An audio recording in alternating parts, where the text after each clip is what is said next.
નમસ્કાર, ઉજાસ ટીવીમાં હું પંકજ આપનું સ્વાગત કરું છું। આજના તારીખ 26મી માર્ચ અને ગુરુવારના અમેરિકાના મુખ્ય સમાચારની વાત કરીએ તો અમેરિકામાં હાલ ભારતીયોની ધરપકડ વધી ગઈ છે। ત્યારે અમેરિકાના એરિઝોનામાં 11 જેટલા ભારતીયોને ઝડપી લેવામાં આવ્યા છે, જેઓ રસ્તા પર જઈ રહ્યા હતા। અગાઉ નાની મોટી ભૂલો કરી હતી, તેના કારણે હવે તેમને પકડીને ડિપોર્ટ પણ કરવામાં આવી શકે છે। આ લિસ્ટમાં તમારા સંબંધીઓ તો નથી ને? ખાસ જોજો।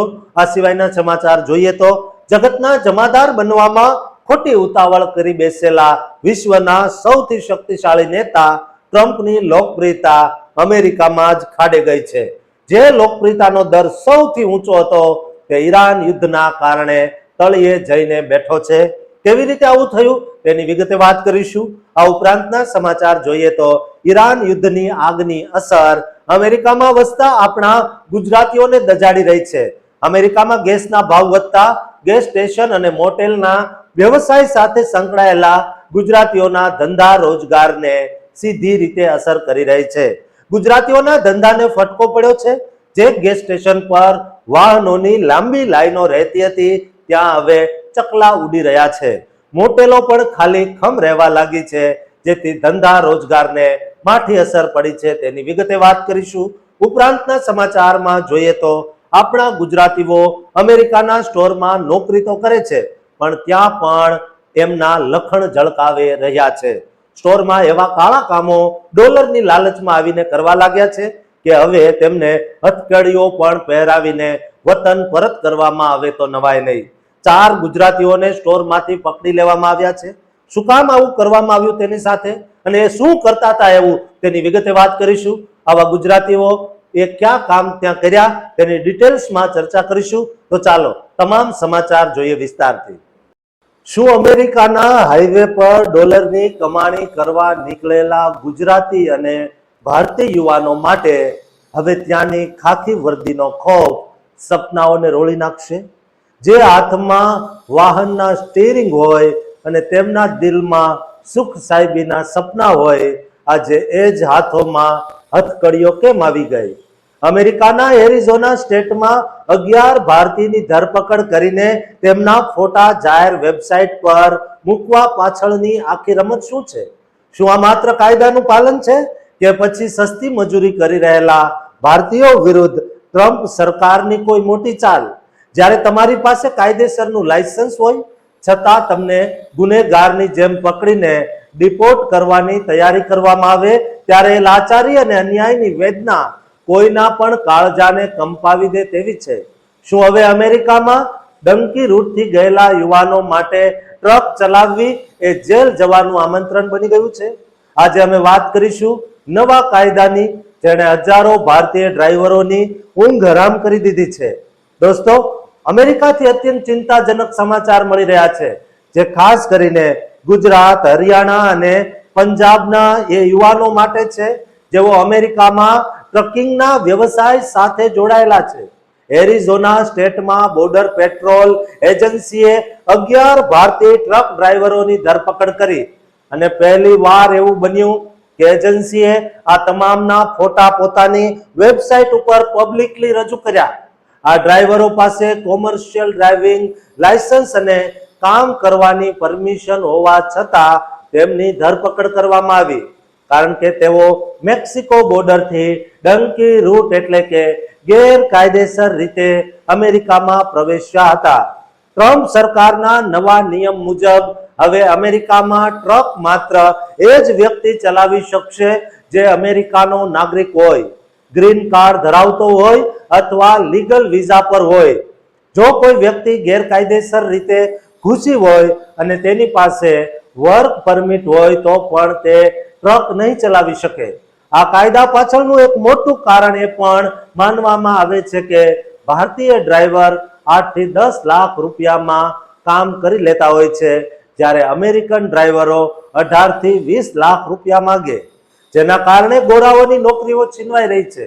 એરિઝોના સરકારે તો હવે હાઉસ બિલ 2345 પાસ કર્યું છે, જે મુજબ જો કોઈ ગેરકાયદેસર વ્યક્તિ ટ્રક ચલાવતા પકડાય તો તેને 2 વર્ષની જેલ થશે, ટ્રક જપ્ત કરી લેવામાં આવશે આ 11 ડ્રાઈવરો જે પકડાયા છે તેમાંથી કોઈએ રેડ લાઇટ જમ્પ કરી હતી, તો કોઈની સામે જૂના વોરંટ હતા, જેને કારણે પોલીસ તપાસમાં તેમનું ગેરકાયદેસર સ્ટેટસ બહાર આવ્યું. હવે આ તમામ યુવાનોને ભારત ડિપોર્ટ કરવાની એટલે કે દેશ નિકાલ કરવાની કાર્યવાહી શરૂ થઈ છે. આ ઘટનાને કારણે કેલિફોર્નિયા, ન્યુયોર્ક અને ટેક્સાસમાં રહેતા હજારો ભારતીય ટ્રક ડ્રાઈવરોમાં ફફડાટ ફેલાયો છે અને ઘણાએ તો ધરપકડના ડરથી ટ્રક ચલાવવાનું છોડીને હોટલ કે ખેતરોમાં નાની મોટી મજૂરીઓ શરૂ કરી દીધી. અનુભવી લોકો સલાહ આપી રહ્યા છે કે અત્યારે જોખમ લેવા કરતા થોડા ઓછા પૈસા કમાવા સારા, પણ જે લોકો 10-12 લાખની લાલચમાં ટ્રક ચલાવવાનું ચાલુ રાખે છે તેમને જેલ જવાનો અને દેશ નિકાલ થવાનો મોટો ખતરો છે. ટ્રમ્પ સરકારનો ઈરાદો આડકતરી રીતે ઇલીગલ લોકોને બેરોજગાર બનાવીને તેમને અમેરિકા છોડવા મજબૂર કરવાનો છે. જો તમે પણ અમેરિકામાં છો અને ડંકી રૂટથી ગયા છો તો અત્યારે ટ્રક ચલાવવી તમારા માટે મોટી મુસીબત બની શકે છે. દોસ્તો, આ વિડીયો દરેક એવા ગુજરાતીને શેર કરજો જેઓ અત્યારે ઇલીગલી વસવાટ કરે છે અને થોડા ડોલરની લાલચમાં એવા કામ કરી રહ્યા છે જેના કારણે તેમને ડિપોર્ટ થવાનો વારો આવે. દોસ્તો, આ ચેનલને સબસ્ક્રાઇબ કરવાનું પણ ચૂકતા નહીં. સત્તાના નશામાં લેવાયેલો ખોટો નિર્ણય દુનિયાના સૌથી શક્તિશાળી નેતાના સિંહાસનને હચમચાવી શકે છે. જે રાષ્ટ્રપતિએ મોંઘવારી ઘટાડવાના અને અમેરિકાને ફરી બેઠું કરવાના વચનો આપીને લોકોના દિલ જીત્યા હતા, આજે એ જ જનતા તેનાથી કેમ મોઢું ફેરવી રહી છે? જ્યારે યુદ્ધની જ્વાળાઓ સામાન્ય માણસના ખિસ્સા પર ભારે પડે અને રસોડાનું બજેટ ખોરવાય, ત્યારે રાષ્ટ્રવાદનો જુવાળ પણ કેવી રીતે ઓસરી જાય તેની આ ચોંકાવનારી હકીકત છે. શું ટ્રમ્પનો બીજો કાર્યકાળ તેમના પતનનું કારણ બનશે કે પછી આ માત્ર એક અસ્થાયી આંચકો છે? સત્તા, સંઘર્ષ અને જનતાનો રોષ આ એવી વાત છે જે 2026ના વર્ષમાં અમેરિકાના ભવિષ્ય પર સવાલો ઊભા કરી રહી છે. દોસ્તો, અમેરિકાથી અત્યંત મહત્વના સમાચાર મળી રહ્યા છે જે પ્રેસિડેન્ટ ડોનાલ્ડ ટ્રમ્પની લોકપ્રિયતામાં આવેલા મોટા ઘટાડા વિશે છે. તાજેતરમાં 20 થી 23 માર્ચ 2026 દરમિયાન લેવાયેલા રોયટર્સ અને ઇપ્સોસના સર્વેક્ષણ મુજબ ટ્રમ્પનું એપ્રુવલ રેટિંગ એટલે કે તેમની લોકપ્રિયતાનો આંકડો ઘટીને માત્ર 36% પર આવી ગયો છે, જે ગયા અઠવાડિયે 40% હતો. આ ઘટાડો તેમના બીજા કાર્યકાળનો અત્યાર સુધીનો સૌથી નીચો આંકડો છે અને ચોંકાવનારી વાત એ છે કે 62% અમેરિકનોએ તેમના કામ પ્રત્યે નારાજગી વ્યક્ત કરી છે. આ જંગી ઘટાડા પાછળનું મુખ્ય કારણ અમેરિકા અને ઈરાન વચ્ચે ફાટી નીકળેલું યુદ્ધ અને તેના કારણે વધેલા ક્રૂડ ઓઇલના ભાવ છે.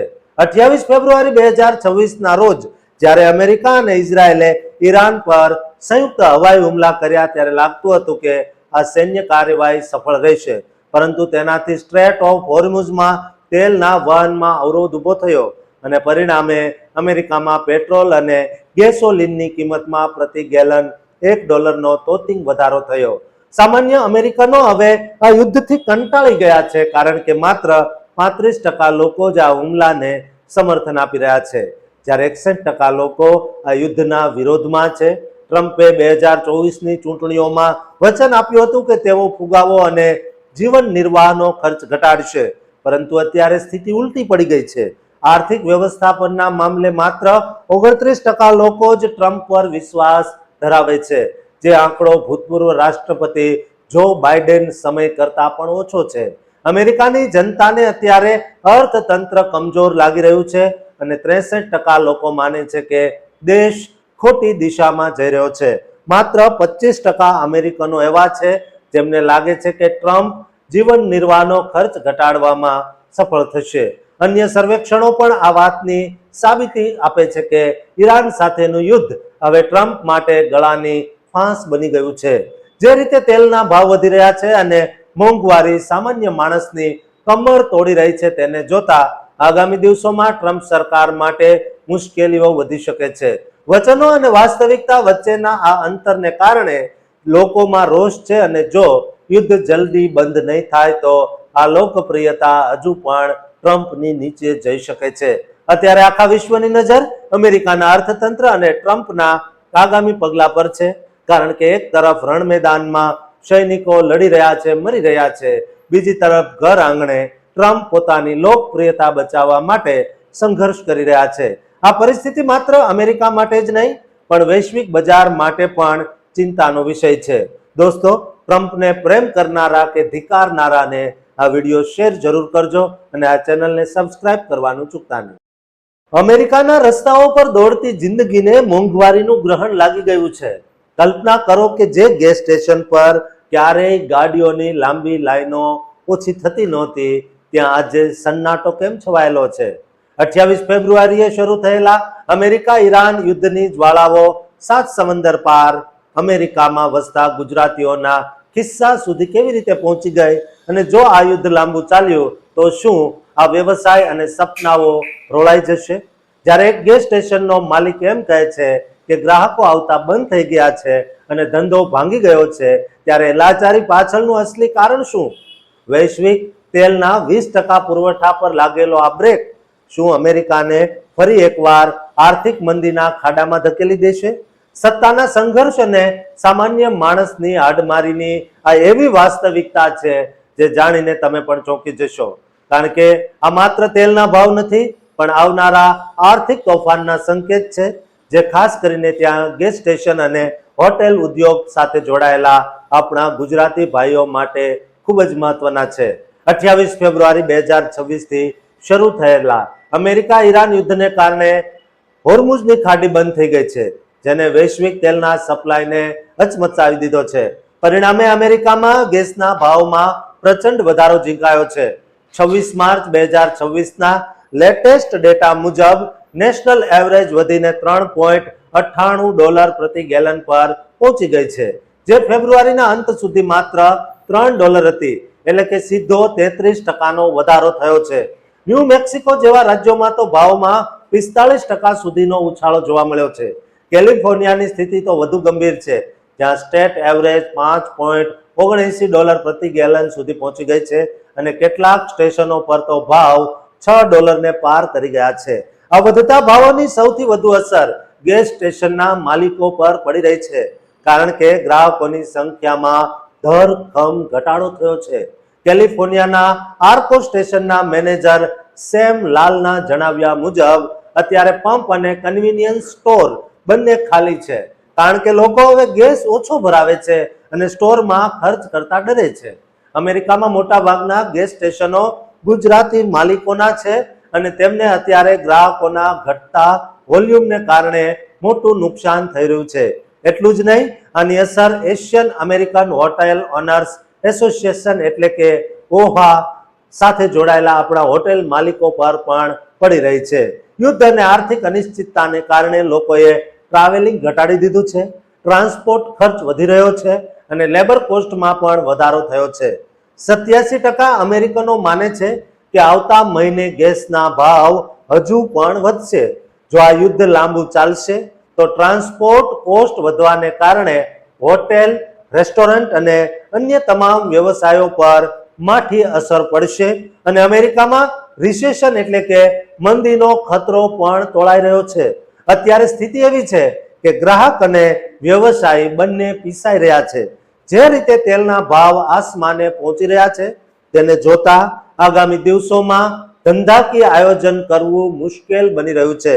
દોસ્તો, આવી સ્થિતિમાં અમેરિકામાં વ્યવસાય કરી રહેલા આપણા ગુજરાતીઓને શું કરવું જોઈએ તે કોમેન્ટમાં જરૂર લખજો અને આ ચેનલને સબસ્ક્રાઇબ કરી આ વિડીયો તમામ ગુજરાતીઓ સાથે શેર કરજો. અમેરિકાના સપના સાકાર કરવા ગયેલા આપણા ગુજરાતી યુવાનો લાલચની એવી જાળમાં ફસાઈ રહ્યા છે, જેનો રસ્તો સીધો જેલના સળિયા પાછળ અટકે છે. દોસ્તો, એક નાનકડી ભૂલ અથવા પ્રતિબંધિત વસ્તુનું વેચાણ આપણા વર્ષોની મહેનત અને ઇમિગ્રેશન સ્ટેટસ પર પાણી ફેરવી દેતો. જ્યારે ન્યુયોર્ક અને ફ્લોરિડા જેવા રાજ્યોમાં પોલીસની સ્પેશિયલ ટીમો કન્વીનિયન્સ સ્ટોર પર ત્રાટકે અને ત્યાં કામ કરતા આપણા ભાઈઓના હાથમાં હથકડી પહેરાવી દે, ત્યારે એ આઘાત માત્ર પરિવાર માટે જ નહીં પણ આખા ગુજરાતી સમાજ માટે ચિંતાનો વિષય બની જાય. દોસ્તો, આ માત્ર ભાઈઓને જ હથકડી નથી પહેરાવાતી, બહેનો પણ એટલી જ આ કાર્યમાં ભાગીદાર છે. શું આ માત્ર અજાણતા થયેલી ભૂલ છે કે પછી વધુ નફાની લાલચમાં લેવાયેલું કોઈ જોખમ? આજે અમેરિકાના બે અલગ અલગ છેડે બનેલી એવી ઘટનાઓનો પર્દાફાશ કરીશું જે સાબિત કરે છે કે વિદેશની ધરતી પર કાયદો તળવો એ કેટલો મોંઘો પડી શકે. અમેરિકાથી અત્યંત ગંભીર સમાચાર આવ્યા છે, જે ખાસ કરીને ત્યાં કન્વીનિયન્સ સ્ટોર્સમાં કામ કરતા આપણા ગુજરાતી ભાઈ બહેનો માટે લાલ બત્તી સમાન છે. ન્યુયોર્ક અને ફ્લોરિડામાં ગેરકાયદેસર રીતે ફ્લેવર્ડ વેપ્સ અને અન્ય પ્રતિબંધિત વસ્તુઓ વેચવાના આરોપમાં 4 ગુજરાતીઓની ધરપકડ કરવામાં આવી. પહેલો કિસ્સો ન્યુયોર્કના બાલ્ડવિન વિસ્તારનો છે, જ્યાં સોમવારે 23 માર્ચ 2026ના રોજ રાત્રે 8:30 વાગ્યે નાસાઉ કાઉન્ટી પોલીસની સ્ટ્રેટેજિક રિસ્પોન્સ ટીમે એક્સપ્રેસ માર્ટ પર દરોડા પાડ્યા. અહીં કામ કરતા 35 વર્ષીય કેતન કુમાર પટેલ અને 50 વર્ષીય હિતેશ કુમાર શાહની ધરપકડ કરવામાં આવી. આ સ્ટોરમાંથી ન્યુયોર્કમાં 2020થી પ્રતિબંધિત એવા ફ્લેવર્ડ વેપ્સ, નશીલા પદાર્થ ગણાતા ક્રેટમ અને જોખમી પેપર સ્પ્રેનો મોટો જથ્થો મળી આવ્યો. પોલીસના જણાવ્યા મુજબ આ વસ્તુઓ ગેરકાયદેસર વેચાણ માટે ડિસ્પ્લેમાં રાખવામાં આવી હતી. આ બંને કર્મચારીઓ પર પ્રતિબંધિત ઉત્પાદનોના વેચાણ અને હાનિકારક સામગ્રી રાખવાના ગંભીર આરોપો લગાવાયા છે અને તેમને 16 એપ્રિલ 2026ના રોજ હેમ્પસ્ટેડની ફર્સ્ટ ડિસ્ટ્રિક્ટ કોર્ટમાં હાજર થવા માટે ટિકિટ આપવામાં આવી છે. બીજી બાજુ ફ્લોરિડાના મેડિસન કાઉન્ટીમાં પણ આવી જ એક ઘટના બની છે, જ્યાં પ્યોર ડિસ્કાઉન્ટ સ્ટોર પર 24 માર્ચ 2026ના રોજ કાર્યવાહી કરવામાં આવી. અહીં 34 વર્ષીય જીગર વિષ્ણુભાઈ પટેલ અને 33 વર્ષીય જયા પટેલની ધરપકડ કરવામાં આવી. તેમના પર આરોપ છે કે તેમણે નાની ઉંમરના લોકોને વેપ્સ વેચ્યા હતા. મેડિસન કાઉન્ટી શેરીફ ઓફિસે વાલીઓની ફરિયાદોને આધારે એક અંડરકવર ઓપરેશન હાથ ધર્યું, જેમાં આઈડી ચેક કરવા છતાં એક માઇનરને $40માં 2 વેપ્સ વેચવામાં આવ્યા. તપાસમાં એવું પણ બહાર આવ્યું કે સ્ટોરમાં કાર્ટૂન અને સુપર હીરો લોગો વાળા આકર્ષક વેપ્સ આપવામાં આવતા હતા, જે ખાસ કરીને યુવાનોને લલચાવવા માટે રખાયા હતા. આ ધરપકડો બાદ હવે આ ગુજરાતી યુવાનોના ઇમિગ્રેશન સ્ટેટસ પર પણ ખતરો મંડરાઈ રહ્યો છે, કારણ કે અમેરિકામાં ખાસ કરીને ફ્લોરિડા જેવા રાજ્યોમાં આવી પ્રવૃત્તિઓ બાદ આઈસની કાર્યવાહીની શક્યતા વધી જાય છે. FDA દ્વારા ક્રેટમ જેવી વસ્તુઓને સ્વાસ્થ્ય માટે અત્યંત જોખમી જાહેર કરવામાં આવી છે અને ન્યુયોર્કમાં ફ્લેવર્ડ વેપ્સ પર સંપૂર્ણ પ્રતિબંધ છે. છતાં નફા માટે આવા જોખમો લેવા આપણા લોકો માટે ભારે પડી રહ્યા છે. સ્ટોર માલિકો અને કર્મચારીઓએ સમજવાની જરૂર છે કે અમેરિકન પોલીસ આવા મામલાઓમાં અંડર કવર એજન્ટોનો ઉપયોગ કરીને ગમે ત્યારે રેડ એટલે કે છાપા મારી શકે છે. આ સમાચાર દરેક ગુજરાતી સુધી પહોંચાડો, જેથી તેઓ આવી ગેરકાયદેસર પ્રવૃત્તિઓથી દૂર રહે અને પોતાની જિંદગી મુસીબતમાં ન નાખે. સાથે જ આ ચેનલને સબસ્ક્રાઇબ કરવાનું પણ ચૂકતા નહીં.